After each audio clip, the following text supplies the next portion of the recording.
I always hear how the United States is always giving money to all these other countries. Is that just a small pittance? I mean, couldn't we cut back on some of that and apply it toward our budget problems? And maybe that's not fair to ask you that. Well, you're right that foreign aid certainly needs to be thought of as well, and I would say that the 40% probably has to be, it should apply to them as well. The standards that is that 40% of the U.S. expenditures are the Medicare, Social Security, Medicaid, and SCHIP. Those four programs, 40%. 20% is defense, homeland security, and then the other 40% is everything else. So, to folks who say, "Well, let's just cut defense," and say, "Okay, then where's the other 20% going to come from?" So the foreign aid, I suspect, really is a fairly small part of the overall budget. Yes, it's something we should look at. Another sort of small part of the overall budget is earmarks, but those I feel are the if you will, the gateway drug to spending, and so I will not seek earmarks. That's one thing that I feel we would just swear them. Going cold turkey is what we need, and so that way, people can't say, "Well, you got if you do this, we'll do this for your district." I say, well, if there's a program the district can apply for, sure, because I think that helping, if we still have any federal grant programs, because let's face it, giving money away is something that the government, given the government's broke, it might stop, do a little bit of less of that. But if there is still a federal grant program that's applicable to the second district, I would encourage the folks in the second district to apply for that. But as far as your question of foreign aid, we'll reconsider it. But my understanding is that pretty much outside of Israel and Egypt, those are the two. Those are fairly. I think that those are in the billions, single-digit billions, and everything else may be in the hundreds of millions, which is a large number. But when you're talking trillion, 100 of millions is several decimal points. Too small to do anything. And this question kind of goes with it. How do you immigration? What's your? We secure the border.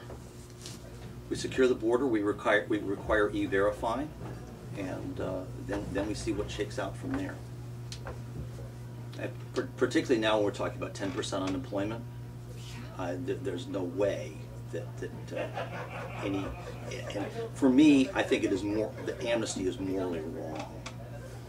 I feel that a legal immigrant is frankly our most precious import.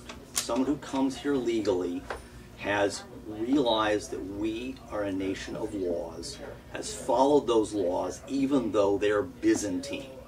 In some sense, our legal immigrants are even more precious because our laws are so Byzantine. They've jumped through all of those hoops, and that should be honored. I live, as I said, in the south side of Madison. In my neighborhood, the Baroque's neighborhood, we have a large number of Hmong, and I honor their service as well in terms of coming here as legal immigrants. But so a legal immigrant, welcome.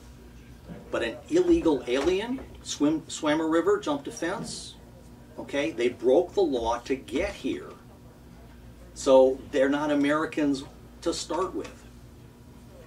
And so to them, leave. I saw Mike. Just that this goes along with that, as far as, you secure the borders.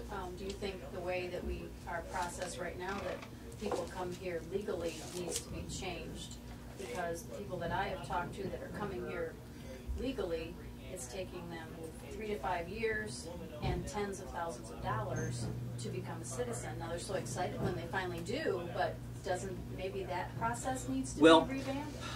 I agree. As I said, the process is Byzantine, and so in some sense, what that means is that we only get that our legal immigrants are precious because the hoops we've set that barrier very, very that fence very, very high.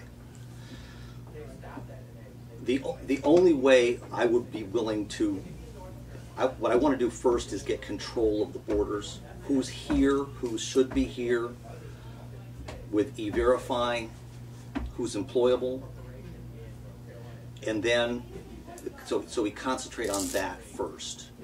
And then once we have control of the borders, once we know who's here legally, who's working legally, then we can revisit the immigration laws as far as how people have, the hoops people have to go through to get here. Mike? As far as the illegal immigration is concerned with employers that hire people illegally, what's your position on that? Well, I believe we need fairly strong employer sanctions. The first thing is requiring E-Verify, which then, if an employer is using E-Verify, they're then told if the paperwork doesn't match. And frankly, one problem that I didn't realize until recently with the paperwork not matching with identity theft is medical records. You have someone here who's working illegally with illegal Social Security number, and they get hurt, and they go to pick a hospital for treatment. Are they going to suddenly use their real name? Are they going to suddenly use, you know, so then and now at this point, someone might be using my name in California to get treatment, and I don't go to California, so it's not an issue. But one of the things Obamacare is threatening to do is, it probably want to do it for other reasons, cost-wise, is having very portable medical records. So now someone who's treated, if I'm supposedly treated in California, that might show up when I go to St. Mary's here. And you know, we have a situation where someone who, an illegal alien is a diabetic and uses my name at a hospital. I have a heart attack, go to that hospital, I'm unconscious, and they start treating me as if I'm a diabetic, but I'm not. So we need the illegal alien identity theft aspect, effectively the pollution of our medical records is a potentially very serious problem. So yes, employer sanctions, because someone who's here illegally, working illegally, they could be causing people grievous harm, you know, by in some sense polluting their medical records. I guess just to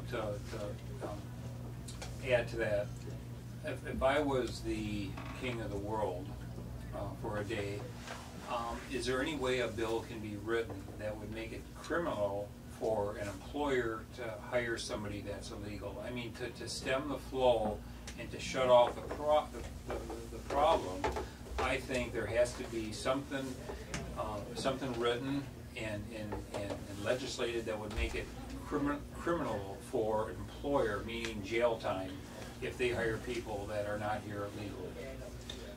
Along with the borders, yeah, and all that. I mean, there's got to be certainly the employer sanctions are very important, and having potential for jail time.